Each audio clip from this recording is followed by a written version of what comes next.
Bonjour mesdames, mesdemoiselles et messieurs, auditrices et auditeurs de la Voix de la démocratie congolaise, bonjour, merci de vous être branchés sur www.lavdc.net pour les informations. Au micro, John Kayembe depuis New York City. Voici la lecture de la revue de presse du 14 août.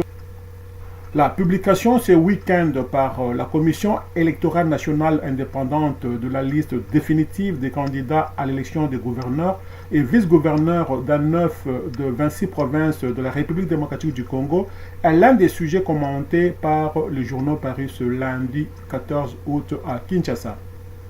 Les principales forces de l'opposition sont des grandes absentes sur cette liste de la Commission électorale nationale indépendante, révèle l'actualité.cd. Le site fait remarquer que sur les 25 candidats retenus dans le cadre de ce scrutin, 7 sont de la majorité présidentielle MP et 17 indépendants. Les élections prévues pour le 26 août concernent les provinces du Haut-Lomami, Bas-Ouélé, Équateur, Haut-Katanga, Tchopa, Kwilu, Sud-Kivu, Sud-Ubangi et Chopo. Kinfo.ca croit savoir que la majorité présidentielle semble avoir choisi de se débarrasser de certains de ces éléments indésirables. Et pour s'en convaincre, le site d'actualité rapporte que la province du Haut-Katanga, par exemple, le candidat de la MP selon cette liste ne s'appelle plus Jean-Claude Kazembe, mais Pande Kapopo, un inconnu du grand public selon ce média. Quant à la province du Sud Kivu, la MP a jeté son dévolu sur l'ambassadeur de la République démocratique du Congo en Éthiopie, Claude Munyagabo, mettant enfin définitivement à la porte Marcin Tshisambo, empêtré dans un interminable conflit avec les élus locaux, analyse le site d'information.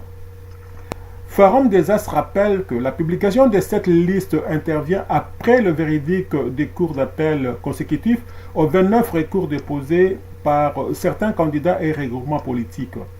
Sur le 29 recours déposés auprès de différents cours d'appel, fait savoir le quotidien, 8 ont été jugés recevables et fondés, 11 recevables et non fondés, 8 de ces 29 recours ont été jugés irrécevables et pour les deux autres, la Cour s'est déclarée incompétente.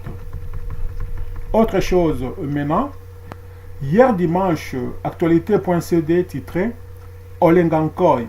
Je suis licencié en droit dans une université américaine à Bruxelles. Joseph Olengankoy dit être détenteur d'un diplôme de licence en droit dans une université américaine à Bruxelles, contrairement à certaines langues qui indiquent qu'il a un niveau bas d'études. Dans une interview accordée ce dimanche 14 août 2017 à actualité.cd, le président du Conseil national de suivi de l'accord du 31 décembre, SENSA en sigle, affirme être victime d'une campagne de diabolisation par les personnes inconnues au sujet de sa capacité intellectuelle. Je suis licencié en droit dans une université américaine à Bruxelles. Actuellement, j'ai un master en cours à l'université panafricaine ici au pays, dont tout ce que les gens disent révèle une manipulation, a dit Joseph Olengankoy. Par ailleurs, Olengankoy ne reconnaît pas les différentes publications à son nom sur les réseaux sociaux Twitter et affirme que son compte a été piraté. Tout ça est fait contre ma personne. On monte un compte Twitter et m'attribue des publications pleines de fautes d'orthographe, a-t-il lancé. Ce lundi, les journaux apparus à Kinshasa reviennent également sur les retombées du Conseil des ministres tenu vendredi dernier à l'hôtel du gouvernement. Au cours de cette réunion, le gouvernement a décidé de supprimer toutes les taxes et tous les frais administratifs illégaux aux frontières, d'observer strictement le décret limitant à 4 le nombre de services publics aux frontières, ainsi que les heures d'ouverture et de fermeture des postes frontaliers et de supprimer les barrières irrégulières, rapporte l'avenir. Le quotidien souligne que dans le cadre de la lutte contre la dépréciation monétaire, le Conseil a décidé un encadrement rigoureux des dépenses publiques et d'appuyer l'encadrement du processus de rapatriement des 40% de recettes d'exportation et leur injection réelle dans l'économie nationale ainsi que l'encadrement efficace de cambistes. Dans un tout autre registre, le potentiel rapporte que dans une correspondance adressée le 4 août 2007 au procureur général de la République, le conseiller spécial du chef de l'État en matière de bonne gouvernance et de la lutte contre la corruption, Luzolo Bambi a fait état de 14 dossiers bien documentés portant sur le détournement public, la corruption, la fraude fiscale et douanière. Cette correspondance, souligne le quotidien, ne mentionne pas clairement les personnes visées, mais en dresse au moins un portrait robot.